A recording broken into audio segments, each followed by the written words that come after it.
My husband handed me a folded piece of paper across the kitchen table without even looking up from his phone. No good morning. No, how did you sleep? Just a paper slid across the granite like he was passing me a grocery list. I unfolded it and saw the words, "Petition for divorce," printed at the top in clean legal font. I set it down carefully, smoothed the crease with my thumb, and said, "Okay." He finally looked up. He'd expected tears, I think, maybe screaming. He got neither. "Okay?" he repeated. "Okay," I said again, and poured myself a second cup of coffee. What my husband didn't know, what he couldn't have known, because he'd stopped paying attention to me years ago, was that I had been quietly building something he would never be able to touch. And the moment he slid that paper across the table, every piece of my plan locked into place. My name is Claire Bouchard. I'm 34 years old, and I grew up in a small city outside of Ottawa, where everyone knew everyone, which meant everyone knew everyone's business too. My mother was a seamstress who worked from a converted sunroom. My father drove for the municipality for 30 years. They were practical people who believed that the quietest person in the room was usually the one paying the closest attention. I think about that a lot now. I met my husband, Daniel, when I was 22. He was 26, recently promoted at an engineering firm downtown, and he had this easy confidence that I mistook for steadiness. We dated for 2 years and married when I was 24. It was a small wedding, which I planned mostly alone because Daniel said he didn't care about flowers or catering as long as there was an open bar. My sister, Renee, was my maid of honor. She caught my bouquet, laughed about it, and said, "God, I hope that's not an omen." She was my best friend first, long before she was my sister in the formal sense that weddings make people feel. We're 3 years apart. Growing up, we shared a bedroom, shared secrets, shared everything. When our parents went through a rough patch in their marriage, it was Renee and I who stayed up late talking each other through it. When I got into the graphic design program at Carleton, she drove me to orientation and cried in the parking lot, then called me that night to pretend she hadn't. That's the kind of sister she was. I should explain what I do, because it matters to what comes next. I'm a graphic designer, but I've also been licensing digital art and surface patterns since I was 26. What that means practically is that the illustrations I create get sold to textile companies, stationery brands, wallpaper manufacturers, home decor retailers. They pay licensing fees to use my work, and those fees accumulate. When I started, I was making maybe $800 a month from it. I kept it in a separate account because I'd grown up watching my mother keep her sewing earnings separate from the household budget. She said it wasn't about secrecy, it was about self-preservation. I thought I understood what she meant. I didn't fully understand until I needed it. In the first 2 years of our marriage, Daniel and I were genuinely happy, or at least I was. He worked long hours, and I worked from home, which meant I handled most of the domestic side of things: groceries, appointments, managing the bills, calling the landlord when the radiator made that sound again. I didn't mind it. I liked having a routine. I liked our little apartment near the Rideau River with the warped kitchen floor and the window that stuck in summer. Things started shifting when Renee moved back to Ottawa. She'd been in Vancouver for 3 years, working in marketing, and when her company downsized, she came home. She stayed with us for a month while she looked for a place, and during that month something changed in the air of our apartment that I couldn't name at first. Daniel started staying up after I went to bed. He started laughing more, in this particular way, the way you laugh when someone has just said something that feels meant only for you. He started finding reasons to be in whatever room Renee was in. I noticed, and then I told myself I was being paranoid, which is the thing we do when we're not ready to know what we already know. Renee found an apartment 20 minutes away and moved out.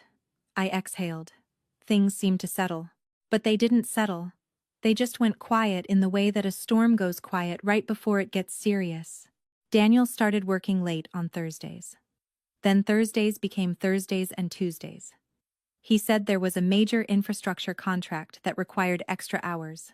I believed him, Partly because I wanted to and partly because I was busy, my licensing income had been growing steadily, and I'd just signed a contract with a mid-sized Canadian stationery company that wanted an exclusive line. I was focused. I was building. I wasn't watching closely enough. The moment I knew for certain was a Thursday evening in March, about 2 years after Renee had moved out. I'd tried calling her to ask about our mother's upcoming birthday, and she didn't answer. Half an hour later, I tried Daniel. He didn't answer either. I sat with that coincidence for a long time before I opened my laptop and logged into the shared family calendar we'd set up years ago. Daniel had blocked off Thursday evenings as work project meetings. But 2 weeks prior, he'd accidentally added a restaurant reservation to the wrong calendar before deleting it. He didn't know I'd seen the notification before it disappeared. I went to that restaurant the following Thursday and sat at the bar with a glass of wine and a design brief I pretended to read. They came in at 7:15. They sat by the window. Renee reached across the table and touched his hand. I finished my wine, paid my tab, and drove home. Here is what I did not do. I did not cry. I did not call either of them. I did not post anything online or confide in anyone who might say something that would get back to them. What I did was sit in our warped floor kitchen for 2 hours and think very clearly about what I wanted and what I was going to need to make it happen. I called my accountant the next morning. My licensing income at that point was sitting at around $60,000 a year, all of it in my personal account, which had always been separate. I asked her what I needed to do to structure things properly before a potential legal process. She walked me through it. I took notes. I started building. What I mean by building is this. Over the following 18 months, I worked harder than I ever had. I landed 3 new licensing contracts, including one with a large American home goods brand whose name you would recognize. I started doing commissioned work for a Montreal-based children's book publisher. I hired a licensing agent in Toronto who, in her first 8 months working with me, tripled the volume of my passive income. By the time Daniel slid that divorce petition across the table, my annual income was just under $280,000. He thought I made maybe $40,000, maybe less. He'd stopped asking. During those 18 months, I also did something else. I documented. I kept records of every transferred responsibility, every household cost I covered alone, every time he came home smelling like a restaurant I hadn't suggested, every voicemail I let go to transcription. I'm a detail person. It's what makes me good at pattern design. It's also what made me very good at this. I didn't tell anyone what I was doing. Not my mother, not my friends, especially not Renee. When I said okay to the divorce petition, Daniel assumed he had all the power. He'd been the one with the professional title and the salary people could see. He'd been the one who handled the investment account we'd opened together, the one who talked to the financial planner at the bank, the one who made comments at dinner parties about the market in a tone that said, "I'm the one who understands money here." He'd signed us onto a mortgage for a house we bought 2 years into the marriage, and he assumed, I'm certain, that that house was his leverage. What he didn't know was that the down payment for that house had come from my licensing income. I had been the one to transfer the funds to our joint account before closing. He'd been out of town for a work thing that week and had simply signed the paperwork I'd scanned and emailed him. He'd never asked where the down payment came from because he'd assumed it came from the savings we'd pooled together. It hadn't. It had come from me. My lawyer was a woman named Patricia, who had the energy of someone who had heard every possible version of this story and found all of them interesting. When I laid out my documentation in her office, she was quiet for a long moment and then said, "You've been very organized." "I had time," I said. We filed a response to the divorce petition the following week. I had also, in the days between receiving the petition and filing our response, quietly reached out to the property management company that held the lease on the downtown condo. Daniel had recently signed for himself and Renee, the one he thought I didn't know about. I didn't do anything with that information. I just held it, the way you hold a card you're not ready to play. The weeks after I filed were oddly peaceful. Daniel had apparently expected the process to be quick and clean. He'd told me, in one of the few direct conversations we had about it, that he thought we should keep things simple. No lawyers, just mediation. He'd been decent about it, he said. He wasn't trying to make things difficult. I smiled and said I preferred to have proper legal representation. Thanks. He didn't like that. His tone shifted. He said he thought I was being vindictive, which struck me as an interesting choice of words from a man who had been taking my sister to restaurants on Thursday nights for at least 2 years. 2 months after the petition, his lawyer contacted Patricia about the division of the house. They suggested a split that assumed Daniel had contributed more to the purchase. Patricia sent back a document showing the source of the down payment. There was a long pause from their side, then a counteroffer, then another. Then Daniel called me directly, which Patricia had told him not to do, and his voice had changed completely. The easy confidence was gone. He sounded like someone standing in a room that had turned out to be smaller than he thought. "Where did that money come from?" he said. "My work?" I said. "You never told me you had that kind of money." "You never asked," I said, and hung up. What happened next was not something I planned, though I'm not sorry it happened. My mother, who is a quiet woman with the memory of an accountant, had apparently been watching the situation with her own kind of patience. She called Renee one afternoon and asked her directly whether it was true, what she'd heard. Renee didn't deny it. She said she and Daniel had fallen in love, that it was complicated, that she hoped Maman would understand. My mother said, "I understand exactly what you are," and hung up. I didn't ask her to do that, but I won't pretend I wasn't grateful. Renee called me that same evening. I didn't answer. She called 4 more times. She sent a long message that I read once and didn't respond to. It said she hadn't meant for things to happen this way. It said she hoped that one day I would be able to understand what it felt like to have feelings you couldn't control. I thought about that for a while. I know what it feels like to have feelings you can't control. I felt them sitting at a bar watching my husband and my sister share a meal that I was never supposed to know about. The difference is what you do with those feelings. You can act on them impulsively, carelessly, the way Renee did, and burn down things that took decades to grow. Or you can sit quietly in your kitchen for 2 hours and decide to build something they can never reach. The divorce was finalized 8 months after Daniel filed the petition. The settlement reflected the actual financial history of the marriage. Daniel got less than he'd expected. I kept the house, bought out his share at a rate that reflected his actual contribution, and walked away with my licensing portfolio fully intact, because it had always been mine and had never been marital property in the way he'd assumed it would be. He and Renee moved into the condo. I heard through my mother that they'd had a rough few months. Apparently Daniel had assumed Renee was better off financially than she was, and Renee had assumed Daniel was more stable than he turned out to be once the marriage settlement went the way it did. I didn't seek out that information. It came to me the way information does in small cities, through networks of people who knew people. What I want to tell you about is what happened 8 months after the divorce was finalized, because this is the part of the story I didn't expect, and in some ways it is the most important part. My father's birthday fell in early November, and my mother organized a small dinner at the house I grew up in.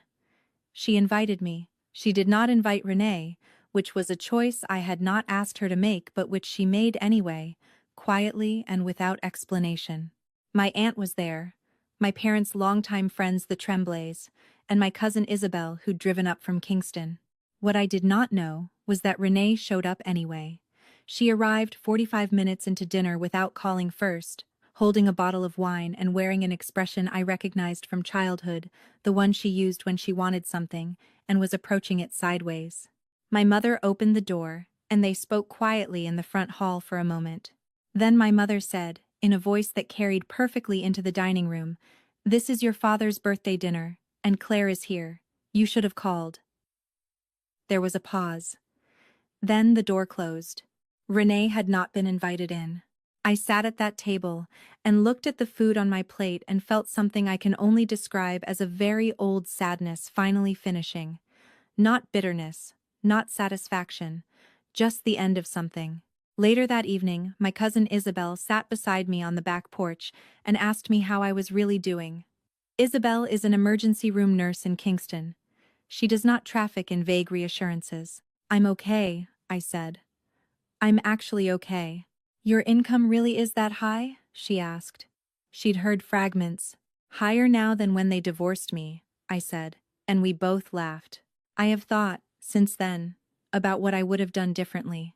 The answer, honestly, is very little, not because I was perfect, but because the things I did right were the things that kept me intact. I kept my finances separate because my mother had taught me to. I documented because I am wired to notice patterns. I waited until I was ready because I knew that acting too soon would cost me more than waiting. But I would tell myself, if I could go back, to watch more closely in the early years. The signs were there before I saw them. The way Daniel would redirect conversations about my work. The way he'd nod when I mentioned a new contract and then immediately talk about something else. The way Renee, over the years, had started calling less often unless she had a reason. Relationships don't betray you all at once. They betray you slowly, in small gestures, in the space between what someone says and what they mean. I'm telling you this because I know some of you listening are in the middle of it right now. You're at the point where something feels wrong, but you don't have the evidence yet, and you're second-guessing yourself because this person is someone you trusted completely. I want you to know that your instincts are not melodrama. The feeling that something has shifted is usually information. The other thing I want to say is about the money, because I know that's where some of you are. Financial independence inside a marriage is not a betrayal of the marriage. It is not suspicious or cold or evidence that you were never committed. What it is a foundation, the thing that keeps you standing when everything else gives way. My mother kept her sewing money separate for 30 years, and my parents are still married. She will tell you herself that the account was never about leaving. It was about knowing she could. That knowledge changed the entire shape of how she showed up in the marriage, and she believes it made her a better partner, not a worse one. I don't know what would have happened to me if I hadn't had that income, structured the way it was, when Daniel handed me that paper. I know I would have been in a very different legal position. I know the settlement would have looked very different. I know I would have been negotiating from fear instead of from clarity, and I know what decisions made in fear usually cost us. What my licensing income gave me was not just money. It gave me time. Time to think, time to document, time to build, before I ever needed to use what I'd built. That time was the real resource. The money was just what made the time possible. A few things have happened since the divorce that I'll tell you briefly. Daniel and Renee are still together, as far as I know. My mother has seen Renee twice, once at a family obligation that couldn't be avoided, once briefly at the grocery store, and they exchanged the minimum necessary words. That is my mother's right and her choice. I have not told her what to do about her own daughter. My licensing agent negotiated a multi-year contract with a major Canadian home decor brand last spring that changed my income in a way I'm still adjusting to. The children's book work led to a collaboration with a publisher in Toronto that I'm not allowed to announce yet, but that I'm very proud of. I bought out Daniel's share of the house and I still live here, with the warped kitchen floor and the window that sticks in summer. I've repainted the living room a color called Soft Harbor, which is a particular shade of blue-gray that took me 3 months to choose. It is perfect. I have a person in my life now who knows what I do and asks about it with genuine curiosity. Who asks follow-up questions. Who remembers what I tell him from one conversation to the next. I don't know yet what that becomes. I'm in no hurry. I've learned to be patient about the things that matter. Renee sent me a message last month. It was shorter than the previous ones. It said she missed me, and that she thought about me more than I probably knew. I read it and sat with it for a while, the way I sit with all complicated things now, and I have not responded yet. I'm not sure I will. Missing someone and being safe to let back in are two very different things, and I have learned I am still learning that I am allowed to know the difference. There is something I heard once that I have returned to many times since that night in March when I sat in my kitchen and decided what to do next. It was something my mother said when I was young, about a neighbor who'd gone through a hard ending and come through it better than anyone expected. She said, Some people go quiet because they have nothing left to say. Others go quiet because they're paying attention.